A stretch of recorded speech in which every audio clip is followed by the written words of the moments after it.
Delta Tamil new நேயர்களுக்கு வணக்கம். நம்ம இன்னைக்கு பார்க்க போகிற விவசாயத்தை பார்த்திங்கன்னா கரும்பு விவசாயத்தை பற்றி தான் இன்றைக்கி நம்ம பார்க்க போகிறோம். பொதுவாகவே டெல்டா மாவட்டங்களில் அதிகமாகவே கரும்பு, பருத்தி, நெல், கடலை இது போன்ற விவசாயங்கள் அதிகம் பண்ணுவாங்க.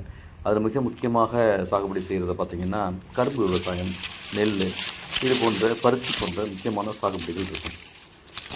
கரும்பு நமக்கு எதுலாம் பயன்படுது அப்படிங்கிறது பார்த்திங்கன்னா, இது ஆலை கரும்பு. கரும்பில் 2 வகை இருக்குது. அது பொங்கல் கரும்புன்னு சொல்லுவாங்க. அது ஒன்று பொங்கல் நேரங்களில் சாகுபடி செய்கிற கரும்பு அந்த ஒரு வருட காலமாக செய்கிறது பொங்கலுக்காக பயன்படுத்தப்பட்டோம். அதுக்கு மட்டும்தான் அதை யூஸ் பண்ணுவாங்க. 2வது கரும்பு பார்த்திங்கன்னா ஆலை கரும்பு. இந்த ஆலை கரும்பில் தான் நம்ம சர்க்கரை ஆலைகளுக்கு ஏற்றுமதி செஞ்சு அங்கே அதுலேருந்து சாறு எடுத்து அது நம்மளுக்கு ஜீனி மற்றும் அந்த சர்க்கரை ஆலைக்கு எடுத்துகிட்டு போயிட்டு சர்க்கரையாக நம்மளுக்கு வருது. இதில் ஒரு பார்ட் என்ன பண்ணுவாங்கன்னா, அதை பிரித்து மிஷினில் சாதா இயந்திரத்தில் அதை அரைச்சி பாவு எடுத்து அதில் வெல்லம் தயாரிப்பாங்க. 2 வகையான இந்த கரும்பிலிருந்து நம்மளுக்கு வெல்லம், ஜீனி இந்த மாதிரி போன்ற கிடைக்குது. இது நம்மளுக்கு ரொம்ப முக்கியமாக நம்மளுடைய வாழ்வாதாரத்துக்கு ரொம்ப அவசியமான ஒரு சாகுபடி. இதை நாம் நிச்சயமாக இந்த விவசாயத்தை நம்ம கற்றுக்கணும். விவசாயத்தை பற்றி நம்ம சில கருத்துக்களை நம்ம விவசாயி இங்கே இருக்கார், அவர்கிட்ட நம்ம சில கருத்துக்களை கேட்டறிவோம். அதுக்கு முன்னாடி எங்களுடைய சேனலை நீங்கள் மறக்காம போன்ற நிச்சயமாக டெல்டா மாவட்டங்களில் எந்தெந்த மாதிரியான விவசாயங்களை மேற்கொள்கிறாங்க அது மாதிரி கருத்துக்களை அவங்கள்ட்டையே நேரடியாக போய் நாங்கள் கருத்து காண்டு அதை உங்கள்கிட்ட பகிர்றதுங்கிறது தான் எங்களுடைய நோக்கம். இதை போன்ற எல்லா விவசாயத்தை பற்றி கடலை விவசாயம், எள், பருத்தி இது போன்ற விவசாயங்களை கண்டிப்பாக நாங்கள் உங்களுடன் பகிர்வோம். நன்றி நேயர்களே. போகிறதுக்கு முன்னாடியே எங்கள் சேனலை சப்ஸ்கிரைப் செய்து கொள்ளுங்கள். எடுத்து சாகுபடி பண்ணுறாங்க. அது இந்த போன வருஷம் நெல் சாகுபடி பண்ணாங்க. அது அந்த அளவுக்கு ஒன்றும் நம்மளுக்கு திருப்தி இல்லைங்க. அதனால இந்த வருஷம் கரும்பு சாகுபடி பண்ணியிருக்குங்க. கரும்பு சாகுபடின்னா ஃபஸ்ட்லேயே என்ன பண்ணுங்கன்னா, தனந்த பக்கம் வேண்டிக்கல.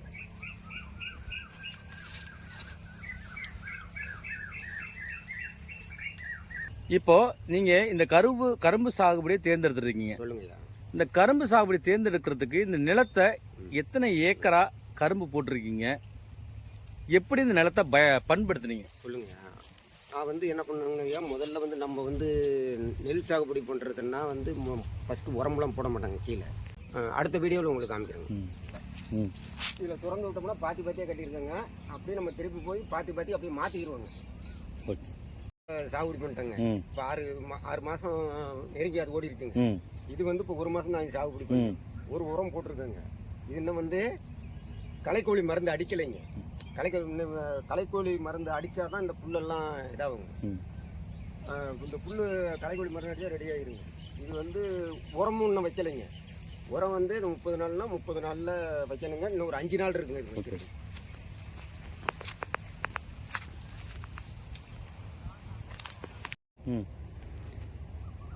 எதுக்கெல்லாம் பயன்படுதுன்னு உங்களுக்கு தெரியுமா? உங்கள் விவசாயம் பண்ணுறீங்க, இந்த கரும்பு எங்கே போய் என்னவா ஆகுதுங்கிறது தெரியுமா? அது இந்த முதல்ல பொங்கலுக்குலாம் அதுக்கெல்லாம் இப்போ போகிறது கிடையாதுங்க. அதிகமாக சர்க்கரை தயார் பண்ணுறாங்கல்ல, அந்த மாதிரி இதுக்கு தான் ஆலைக்கு போகிறது. சர்க்கரை தயார் பண்ணுறதுக்கு போகுது. ஆலைக்கு கொண்டு போய் சர்க்கரை, வெல்லம் தயார் பண்ணுறதுக்கு போகுதுங்க. இந்த கரும்பை விளைஞ்சதுக்கு அப்புறம் எப்படிங்க ஐயா சாகுபடி சந்தைப்படுத்துவீங்க? பக்கத்தில் கரும்பு ஆலை இருக்குங்க. அவங்க என்ன பண்ணுவாங்கன்னா, நம்மளுக்கு ஒரு டன்னேஜுக்கு 3000 ரூபா கொடுத்து அவங்களே எடுத்துகிட்டு போயிடுவாங்க. அதனால உங்களுக்கு எந்தவித பாதிப்பு இல்லை? பாதிப்பு லாபம், நல்ல லாபம் இருக்கு. சரிங்க ஐயா. இந்த இயற்கை உரத்தை நம்ம இந்த கீழே சாணி, இந்த ஆட்டு எருவெல்லாம் போடுறோம்னு சொல்கிறோம்லங்க, அதனால இப்போ பாருங்க, வெளியிலலாம் பார்த்தீங்கன்னா அந்த மாதிரி வராதுங்க. நான் அந்த உரம் போடுறதுனால 10-15 தூர் வந்துருக்குங்க.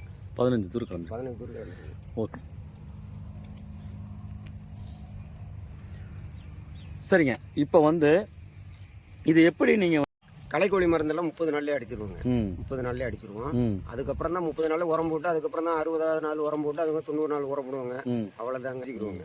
இடையில பூச்சி ஆகுனா மருந்து அடிச்சிருவாங்க. இப்போ ஒரு தூருக்கு ஒரு 10 தூர் கிளம்பியிருக்கு பாருங்க. கண்ணு வைக்கிறோம்லங்க, அதில் சூப்பரை வைக்க மண்ணை வச்சு அப்படி மூடிடுவாங்க அந்த கண்ணு பக்கத்துலேயே. அதுக்கப்புறம் தான் 24 நாள் கழிச்சு களை எடுத்துங்க. அதுக்கப்புறம் தான் இந்த யூரியா ம் அந்த மாதிரி உரம் போடுவாங்க. ம் அடுத்து அடுத்து வந்து 60 நாள்லைங்க, ம் 60 நாளில் டிஏபி. ம் அப்போ தான் தூர் கட்டி ஒன்று கிளை பிரியுங்க. ம் அதனால தான் டிஏபி 20 காம்ப்ளெக்ஸுங்க, ம் 3 உரமும் கலந்து போடுவோம். ம் சரி அடுத்தது வந்து 90வது நாள், ம் 90வது நாள் வந்து டிஏபி யூரியா வந்தாங்க. ம் அதுக்கப்புறம் ஒன்றும் வரல. அதுக்கப்புறம் இந்த மருந்து சொல்லியிருக்காங்க. களைக்கொல்லி பூச்சிக்கொல்லி அது எப்படி கட்டுப்படுத்துவீங்க? எது மாதிரியான தாக்குதல் இருக்கு உங்களுக்கு இந்த கரும்பு விவசாயத்தில் கட்டுப்படுத்துவீங்க? அது வந்து நான் போய் அந்த அக்ரோவில் கேட்டேங்க, ம் களைக்கோழி மருந்து அடிக்க சொல்லியிருக்காங்க. சரி. இன்னும் அடிக்கலைங்க, ம் அடிக்கணுங்க. அடிக்கணும். இப்போ 90 நாள் தான், இப்போ ஒரு 90 நாள் தான் இருக்குங்க, இன்னும் 120. நெல் சாகுபடி முடிஞ்சு இந்த மாதிரி கரும்பு சாகுபடியில் இறங்கியிருக்காங்கிறீங்க. இப்போ இந்த கரும்பு சாகுபடி பண்ணுறதுக்கு இந்த நிலத்தை எத்தனை ஏக்கரா தேர்வு செஞ்சுருக்கீங்க, பண்படுத்துனீங்க? 1 ஏக்கரா இல்லைங்க, 1 ஏக்கரா போட்டுருக்கேங்க. 1 ஏக்கர் பாத்தியும் கட்டிவிட்டாங்க. முதல்ல வந்து உழவு ஓட்டுறதுக்கு முன்னாடியே அந்த இயற்கை உரம், ம் சாணி, இந்த ஆட்டு உரம், ம் அதை போட்டு உழவு ஓட்டுறதுக்கு முன்னாடியே போட்டாச்சுங்க. சரி. உழவு ஓட்டியாச்சு. அதுக்கப்புறம் பாத்தி கட்டியாச்சு. ம் அப்புறம் போய் அக்ரோவில், ம் வேளாண்மை அக்ரோவில் வாங்கிட்டு வந்து ம் அதுக்கப்புறம் நடவு போட்டாச்சு. ம் நடவு போட்டாச்சு. இது எப்படி நாத்தா வாங்குனீங்களா இல்லை அந்த கரும்பு கணுவா வந்து வாங்கி இல்லை, நாத்தா வாங்கிட்டு வந்து, நாத்தா வாங்கிட்டு வந்து, நாத்தா தான் இப்போ நாத்தா வாங்கிட்டு வந்து. ம் சரிங்க. இப்போ எத்தனைக்கு எத்தனை அடி இதை நீங்கள் நடவு செஞ்சுருக்கீங்க? 4 அடிக்கு 4.5. 4 அடி. அப்பதான் போகிறதுக்கு வர்றதுக்கு, இந்த களை எடுக்கிறதுக்கு போகிறதுக்கெல்லாம். சரி, நடவு செஞ்சதுலேருந்து எத்தனாவது நாள் நீங்கள் களை எடுப்பு பணியை நீங்கள் மேற்கொள்கிறீங்க? களை எடுப்பு வந்து ஒரு 25 நாளில் களை எடுப்பு எடுத்துருவாங்க. அப்புறம் 5 நாள் கழிச்சு உரம் போடுவாங்க. சரிங்க. முதல் உரமாக என்ன இடுறீங்க?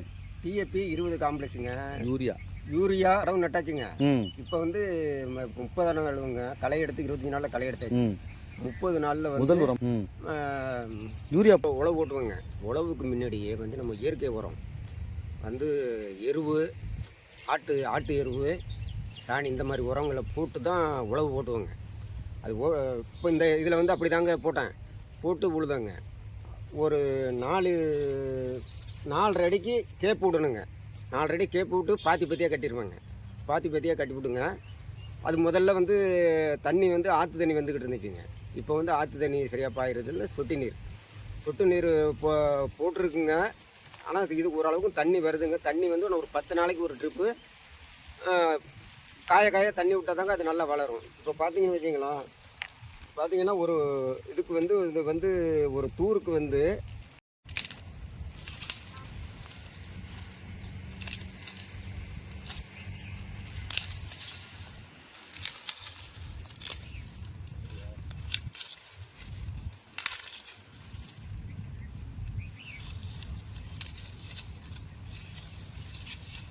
அதுதான் கொஞ்சம் பெட்டராக நல்லா தெரியுதுங்க. அதில் வந்து கொஞ்சம் வருமானம் அதிகமாகவும் இருக்குன்னு சொல்கிறாங்க. அதனால இது நான் வந்து ஃபஸ்ட்டு நீங்கள் எப்படி இது வந்து ஒரு ஏக்கரா எப்படி நீங்கள் முதலாக சாகுபடி பண்ணுறப்ப எப்படி இந்த நிலத்தை தயார்படுத்துறீங்க? 4க்கு 4 பார் கட்டினாங்க. ம் பார் கட்டி நம்ம இயற்கை உரம், நம்ம எருவு அதை கொண்டாந்து வச்சு இது பண்ணிவிட்டால் நல்லா இருக்குதுங்க. இப்போ நல்லா இருக்குங்க கரும்பு. தூர் அதாங்க, ஒரு தூருக்கு 10 கரும்பு வந்துருக்குங்க. 10 கரும்பு, ஒன்று வச்சதில் 10 வந்துருக்கு. சரி, இதுக்கான இது பூச்சிக்கொல்லி அந்த மாதிரியான மருந்துகள் எது கட்டுப்படுத்துறதுக்கான இந்த இதில் இடையூறாக இது கரும்பு வளர்கிறதுக்கு என்ன மாதிரியான இடையூறுகள் இருக்குது? இதுக்கு வந்து நான் இன்னும் மறுபடியும் அந்த எருவோட சரிங்க, வேறு எந்த உரமும் கொடுக்கல. பூச்சி மருந்து இருக்கு, அதையும் அடிச்சு பார்க்கணுங்க. ஒன்றும் பூச்சி வரலைங்க. பூச்சி வந்துச்சுன்னா வாங்கிட்டு வந்து அடிச்சு பார்க்கணுங்க.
எள்ளு உளுந்தெல்லாம் சாகுபடி பண்ணியிருக்காங்க. நெல்